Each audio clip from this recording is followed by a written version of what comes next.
Hello, Pickpocket episode 6. Today we're going to be singing the first movement of Stabat Mater by Pergolesi. Totally beautiful piece. If you've been watching this video series since the beginning, thank you very much. And do you remember we started off by going up and down scales, giving them numbers? Let's sing. This is your vocal warm-up.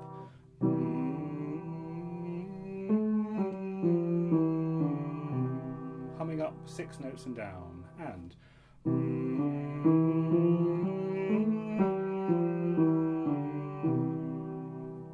bit slower in this key. 1, 2.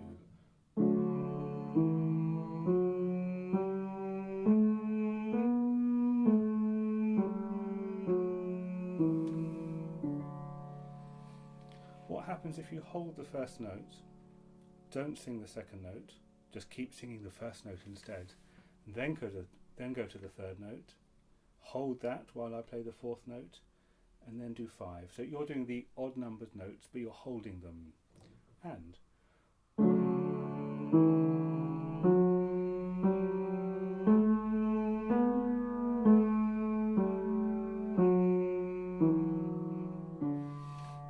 kind of blurring effect, isn't there, when the adjacent numbers are just kind of biting against each other.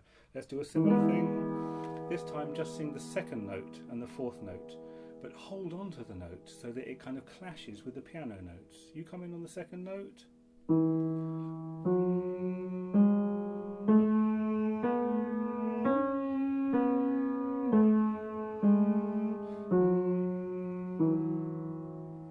That's it. So these dissonances, they have a bit of tension in them. They kind of want to resolve, we say in music. It's like the two ends of the magnet that repel each other. They're kind of pushing each other apart.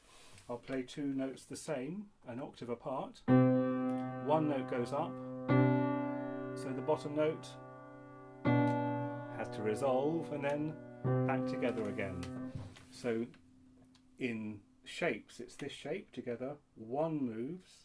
This one is now in an illegal position compared to the new one, and we move apart and then we come together again. It's a very symmetrical pattern, and it's at the basis of a lot of Baroque music. You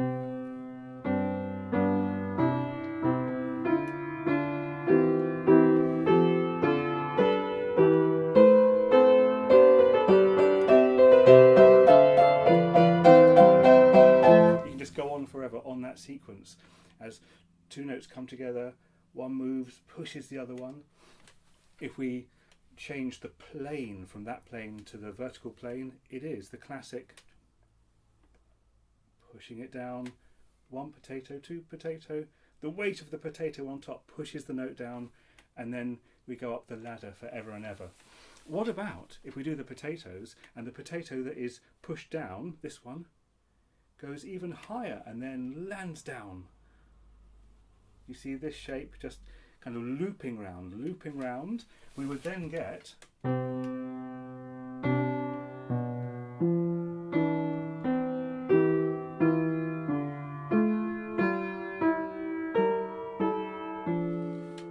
which you may recognise from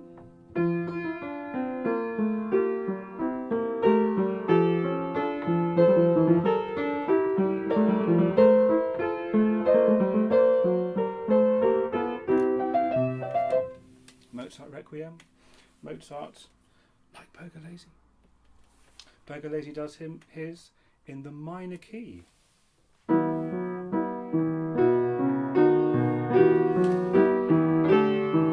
when we get to 4 and 5 and 6, the semitone that we get from 5 and 6 makes it even more emotional. Now we're all going to sing the opening section. We're going to sing the lower part, and then we're going to sing the upper part, and then we'll do the whole thing through. It's a 2-part piece, isn't it? So often sung by upper voice choirs or by 2 soloists. Tenors and basses often don't get a look in. I know there's an SATB arrangement, but Pergolesi's original is just a lovely 2-part version where the 2 voices are just overlapping and doing this. It's like a double helix of DNA as the 2 parts kind of react with each other. And we're just going to learn the first few notes The piano doesn't sustain a pitch, so your first note has 3 beats, but I'll play it 3 times. So when I play ba ba ba, you just sing ah, ah. You sing sustained, and the piano will mark out the notes. There are lots of different editions around, so don't worry about that. The music will appear on screen in a minute. Everybody, whatever voice part you are, sing the lower voice of the Pergolesi. Am I just singing it to ah, or ma, or la? I'll count you in. The music will appear on screen now. 3, 4.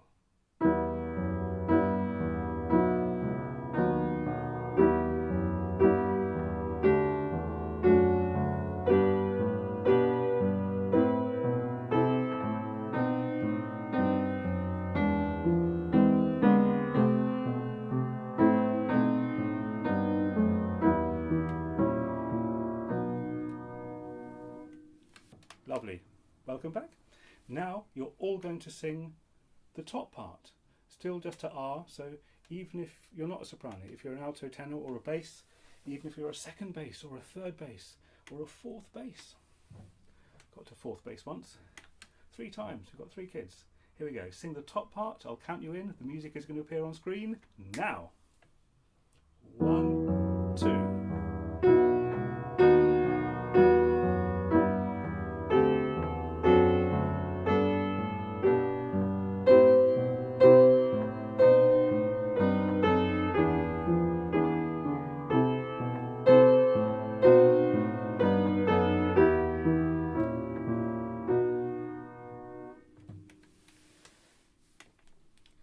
We'll sing the whole piece now, the whole first movement I should say.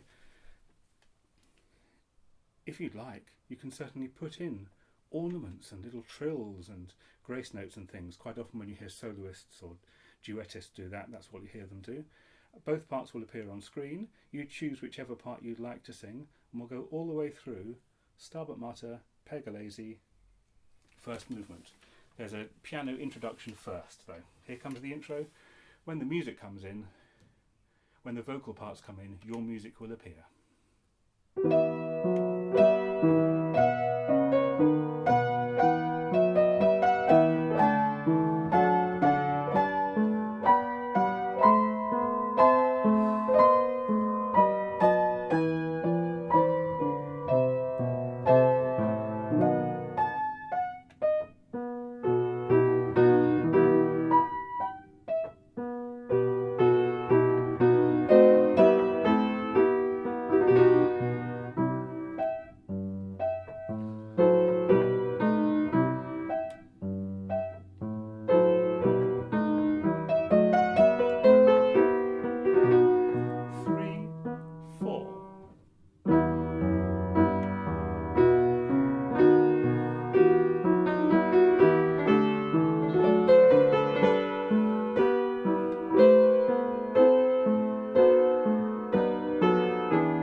Lovely. Thank you very much for singing the Pegolesi with me. Beautiful piece of music. Coming back to our idea of starting together, one element of the music moving, one note, one chord, one sequence, and then another, and then coming together. This kind of pattern that sort of works so well, and we explored that with Zadok the Priest, didn't we, as well, and the harmony behind that, and Ave Verum Corpus. Seems to sort of satisfy us on lots and lots of different levels. And to think a little further about that sequence, if I just take a scale, turn that into chords, put chords on each note. Sounds very pleasant. If I put one note that doesn't change while all the other notes change, it gives it a very warm feeling. The note that isn't going to change is the one in the bass, my left hand.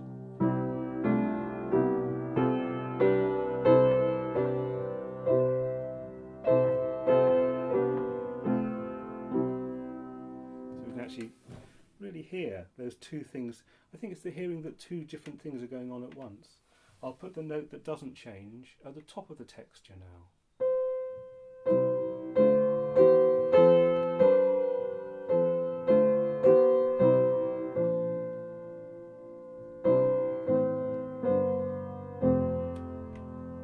And here's the note that doesn't change in the middle of the chords.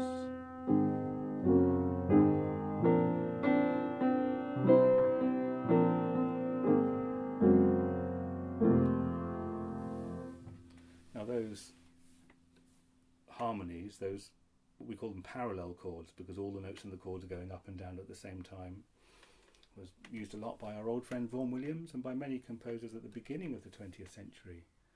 But it's a sort of a key element, it seems, of the choral music writing that's very fashionable at the moment. This kind of very, very gentle music that gives you a real warm feeling, kind of new age, Radox Bath, choral wash of sound. If we put it into the minor key, and also our repeated note, or our note that doesn't change, we'll just change it ever so slightly now and again. We'll give it little ornaments, little grace notes, little kind of folk music type inflections.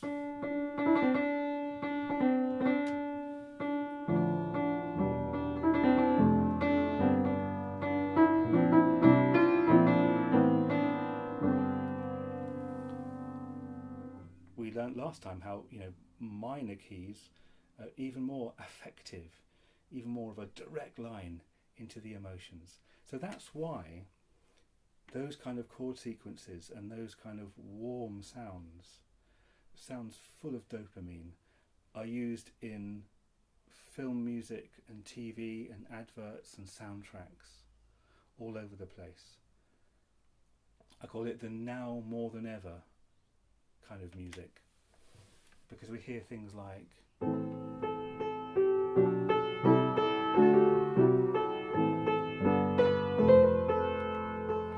now more than ever, we're on your side, Mecca Bingo.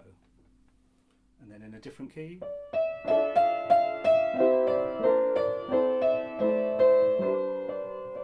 during these unsettled times, it's good to know you can always rely on us. McDonald's.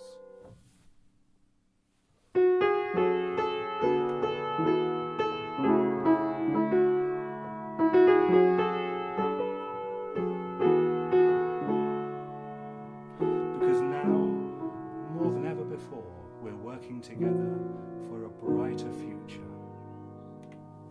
Insert name of multinational corporation. Actually, it was used a lot in the 70s, wasn't it, by Clannad? Do you remember Clannad?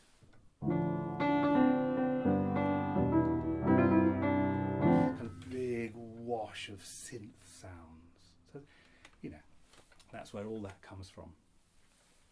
In our series of videos, we've talked a lot about the music and lots of different angles on it. There's one element we haven't talked about at all, and that's the words. And we've been singing Stabat Mater, Ave Verum Corpus, Zadok the Priest. We've been singing them out of context, as we often do in a choir. Now,